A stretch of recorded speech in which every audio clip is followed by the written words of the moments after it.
Alright, good morning again. So this is our part 2 for our review. I hope you learned something for part 1. So we will continue the discussion here in part 2. Let's have the problem already. Okay. In the same figure above, the rhombus wholly, if measurement angle H is 66, what is measurement angle O? So ito medyo critical to. So kailangan nating i-visualize that ang HOLY natin, kung rhombus ang pag-uusapan, okay, yung work na rhombus parang nasa taas lang, di ba? So, always remember that measurement angle H and measurement angle O, pag pinag-add mo yan, dapat 180. Take note of that. The same also with this part over here. Pero hindi lahat yan. Alam ko 180, 180 rin dapat ito. So, dapat ganun ang senaryo pagdating natin sa konseptong ito. So, all you have to do is just try to substitute the value of measurement angle H in order for us to find the measurement angle O. So, 180 less natin by 66. So, this is 180 minus 66. So, this is 114. So, measurement angle HO is equal to 114. Okay? So, next tayo. Which program is correct in the given triangle OTW and triangle OSB? So, analyze muna natin kung ano yung OSB and OTW. So, yung ating OTW, ito yon. Okay? Ang OSB, ito yon. Right? Now, among this given, okay, ano kaya yung tama kung compare natin dito? So, analyze muna natin. OS, and then OT, and then OB, and then OW. Tama kaya yun? O kaya ST, and then OT, and then BO, and OW. Matik na ito, hindi na itong tamang sagot. Okay? Next natin, SB, TW, OS, ST, Mukhang hindi na to tamang sagot. Okay, BW, OW, ito, SB natin, and then SW. Mas lalong hindi na tama yon kasi S and then W. So, ito yung magiging tamang sagot natin. Okay? So, tatandaan ninyo, be vigilant lang. Kung ano yung sinimulan, dapat sunod-sunod. Ganun ang proseso natin. Okay? Dapat tayo ay consistent sa ating mga process. Okay, let's have another. Given the triangle BRY and similar to triangle ANT, as shown below, which ratio of sides gives the scale factor? So pag sinabi natin scale factor, ito yung may order tayo. Kailangan kung NT, dapat RY. O kaya, kung RY, dapat NT. For example, RY over NT or NT over RY. Dalawa lang yan. Okay?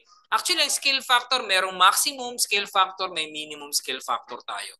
But here, this is being put in general term lang naman. Okay?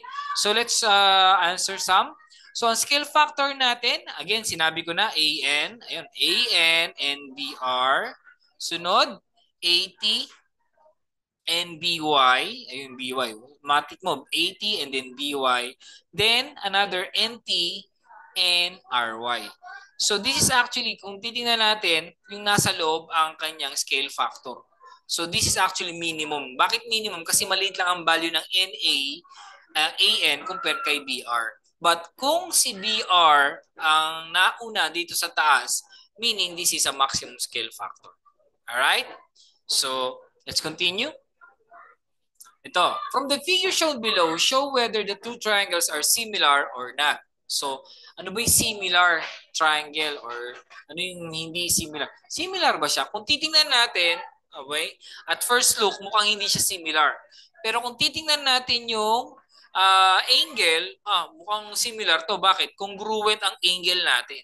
So, ano ba yung congruent and similar? So, let's try to analyze these two. Kasi marami nagtatanong, ano ba yung congruent, sir? Ano ba yung similar?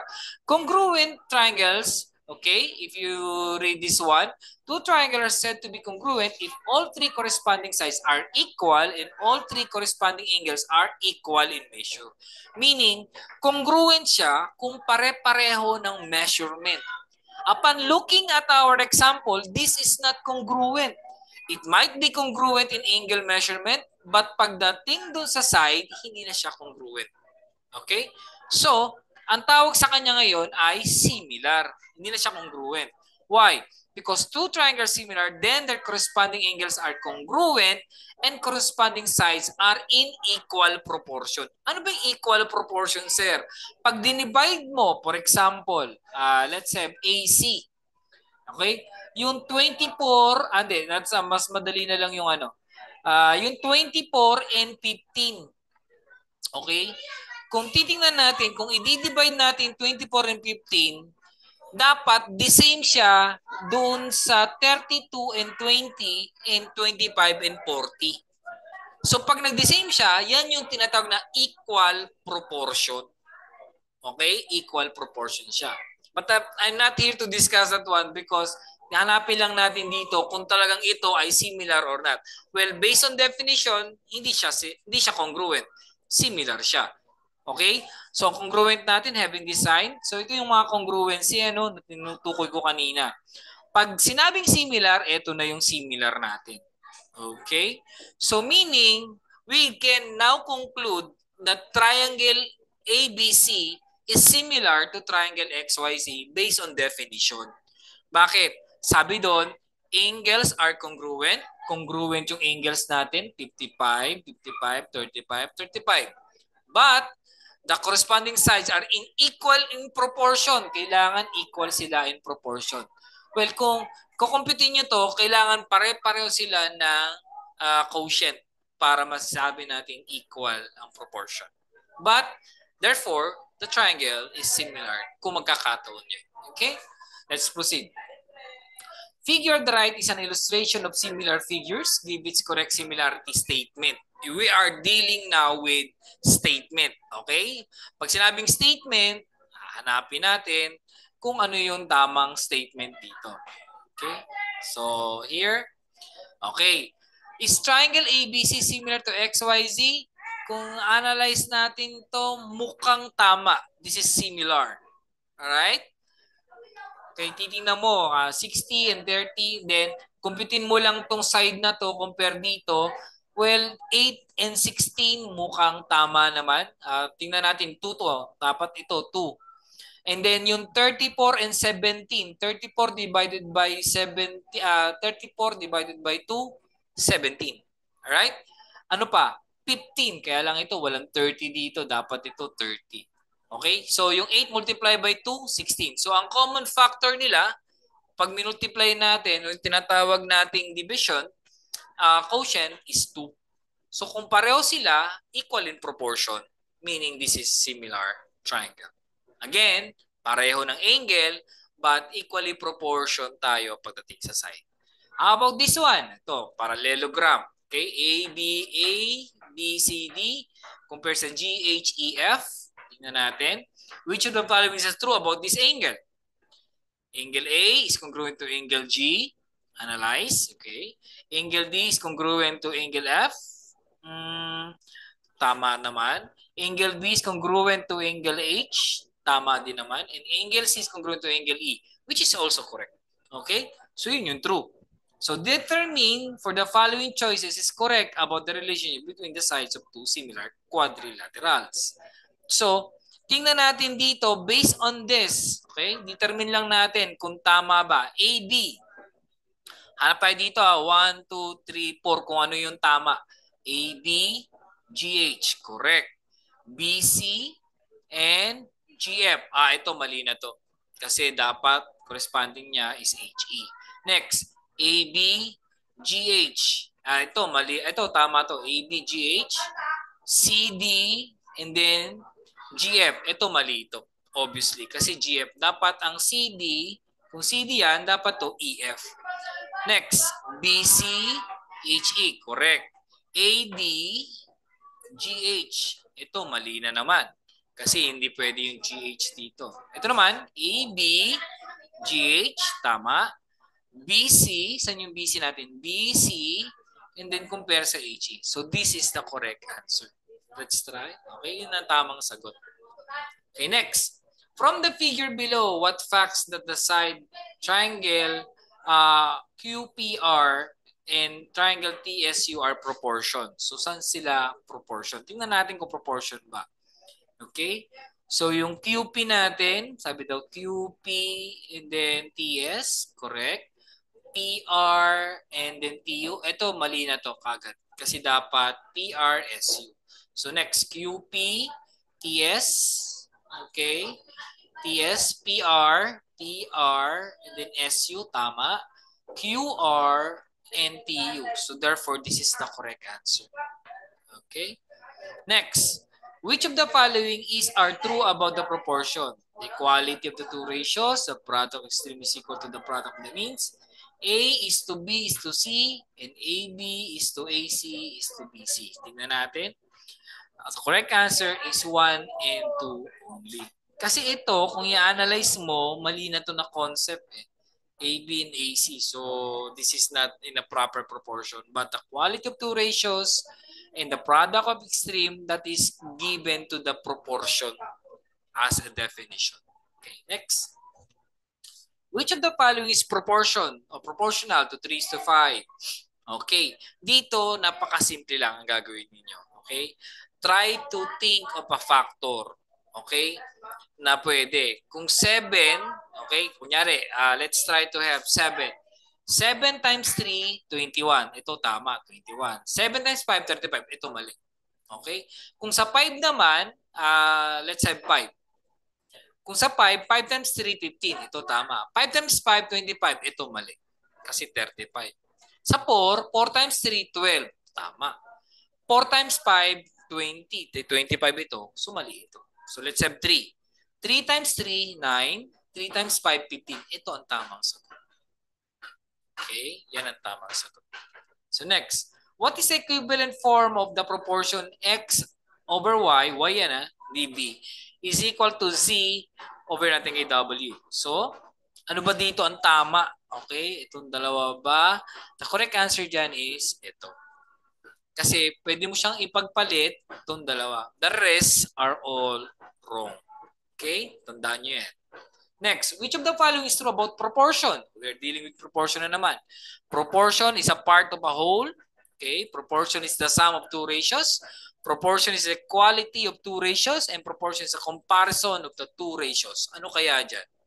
So the correct answer dyan is proportion is the equality of two ratios. Kailangan may equal talaga sila. Okay, yung ratio natin dito, ratio natin doon, kailangan pareho yan sila. Okay? Next. Which of the following statement is true? Refer to the figure to the right. So this is a kite. Okay? Kahit yan, under a parallelogram. Okay? AD and CD are congruent. Tingnan natin. AD daw and CD are congruent. Pwede itong maging sagot. BD natin and AC are congruent. Ito, mali na ito kagad. Okay? BD and AC, ano to? BD and AC are not perpendicular. Obviously, this is perpendicular already. Kasi nag-perform ka na kagad ng 90 degrees dito. Angle D and angle B are supplementary. We cannot tell. Kasi masyado siyang makipot. Pag sinabi nating supplementary, medyo 180 degrees na and above na yung measurement natin ng angles. No? So the correct answer natin dito is nasa unahan. ABD and CD are congruent. Okay, next. The diagonals of an isosceles trapezoid base are congruent if line segment ET is equal to 20 cm. Then what is the value of line SB? In the form of congruency, tatandaan ninyo, ang ET natin and SB are equal. So kung ano ang value ni ET, yun din ang value ni SB. So 20 cm din siya.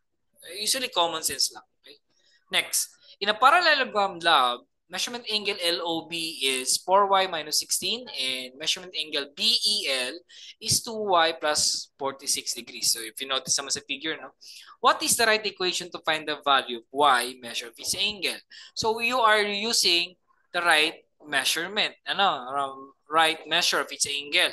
Ito ba yung tama? Ito ba yan? O, this is actually the correct process. So 4y minus 16 degrees, equal lang natin. Kasi sa totoo lang, that is actually congruent kasi. So pag congruent, ibig sabihin pareho lang. So equal. So gawin nyo lang, substitute lang natin yung LOB sa BEL. Okay, substitute lang natin yung mga given nila. So 4y minus 16 and 2y plus 46. Therefore, have arithmetic tayo dito, yung algebraic expression. So 4y and then 2y, so this is 2y. 46 and 16, this is 62. Okay, kung 62 yan, divide mo by 2, therefore you have 31 degrees. So ano yung tamang pattern? Ito ang ating tamang pattern sa pagsosolve nitong problem na to. Take note and bear that in mind. Okay, next. Okay, parallelogram na naman. This is actually a trapezoid, kaya lang naka-inverted na siya. No? Which of the following is equal to the side UM?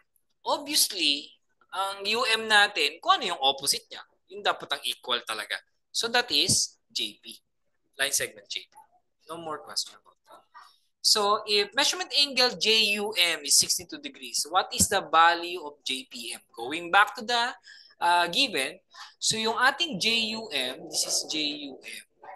Kung ito daw, JUM, what is the value of JPM? JPM. Again, pag sinabing 62 yan, dapat ito incongruency. Hanapin muna natin incongruency to This is based on congruency.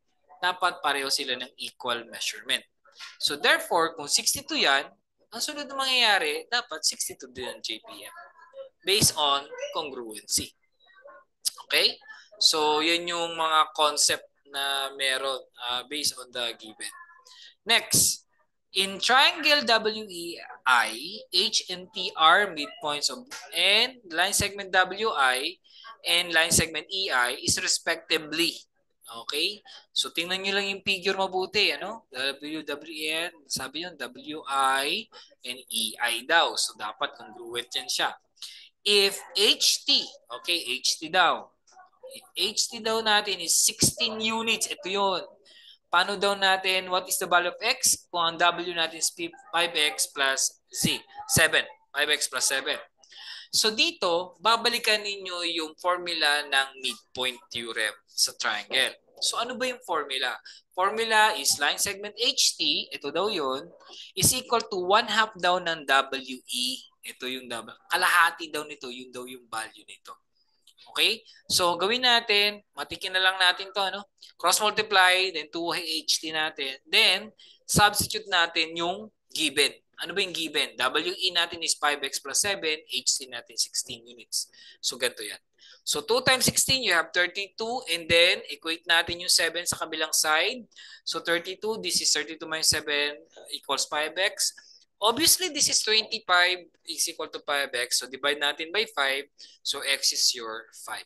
So 5 units po ang correct answer for this problem. Okay? Let's proceed. Still the same figure, okay, triangle WEI. Which of the following is true? So you are being tasked to identify the true statement or the true equation. Kanina pinakita ko na to eh. Kung mabilis kayo, nakuha nyo na kagad. The correct answer for this is itong part na to. Okay? Yan yung tamang sagot. Okay? Ganun lang kasimple. Okay? Next, which of the following condition is sufficient to prove that quadrilateral is a square? Ito, prove na naman tayo. Ito yung mga selections na meron tayo. Two pairs of opposite sides are parallel. All four sides are congruent. All four angles are right angles. All sides and angles are congruent. And each pair of the opposite sides are parallel. Which is which? Okay. The correct answer dyan is yung last part. All sides and angles are congruent. Definitely, pag square, pareho talaga sila ng sukat. And the opposite side, syempre, parallel talaga yung opposite side, di ba? Ito, tsaka to, parallel naman to. Ito, tsaka to, parallel din yan. Okay, those are opposite sides. So that is the correct answer. Okay, what quadrilateral satisfy the condition of two diagonals are perpendicular and congruent? Again, perpendicular, ano nga yung perpendicular natin? Di ba, nakaganyan. Congruent, dapat pareho sila ng sagot, di ba? Okay. The correct answer is the square. Okay. This is the square. I hope you learned something. Quadrilateral condition, two diagonals are congruent, square. Okay, next. In a parallelogram ABCD, measurement angle D is 110, then the measurement angle C is equal to 70. What property of parallelogram makes the measure of angle D and angle C are true? Okay, so inani ang given sample natin. So ano daw dyan yung true dito sa punto na to? Angle D are consecutive angles daw sila. Angle D and angle C are complementary angles, supplementary angles pa sila, or congruent angles. So based on this, ang angle 110 natin and angle C natin, di ba? D and C, parallelogram, 110 and 70, that is 180. So this is complementary or supplementary? This is supplementary because of 180 degrees. Okay, that's how you analyze problem. By simply looking on the given and then try to make a right decision. Okay? So, minsan nandiyan lang din ang sagot na sa tanong lang din. Next. The figure below is a parallelogram which is line segment BC is equal to 40 units. What is line segment AD? This is actually basic. No? Again, pag opposite, kailangan pagkapareho sila na talaga ng sukat based on parallelogram form natin, di ba? Pareho talaga sila ng sukat, lalo na kung parallelogram.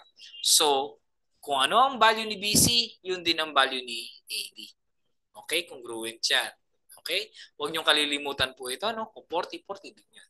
Next, a quadrilateral can be determined as a parallelogram at what qualification? Ito na naman. Ano daw yung qualification para daw ma-determine natin na parallelogram? Ito yung mga given options or definitions. A pair of opposite sides is parallel. Pwede. Consecutive sides are equal in length. Consecutive sides. So, ibig sabihin, pagkakasunod, kailangan equal daw sila ng length. Consecutive sides and opposites angles are equal in length. Both pairs of opposite side and angle are congruent. Anong pinaka-the best? The best is yung nasa baba. Both pairs of opposite sides and angles are congruent. Kasi yung kaninang binigay, may mga times kasi ang parallelogram, hindi lang naman yan square. May rectangle, di ba? Yung iba may trapezoid, yung iba naman may kite. So, you have to give consider to those kinds of parallelogram. Okay, so pinaka-safe, ito. Both pairs of opposite sides and angles are congruent. Okay, next. What condition must qualify to meet for a quadrilateral to be classified as a parallelogram? Ito naman, condition naman. So, both pairs of opposite sides are perpendicular, both pairs of opposite sides are parallel, both pairs of consecutive sides are equal in length, or both pairs of consecutive sides are congruent. Ano kaya dito ang tamang sagot? Okay, the correct answer is this. Both pairs of opposite sides are parallel. Okay? So I guess that's all. Thank you for watching, and I hope you learned something for our last part of the part 2 of our review for grade 9.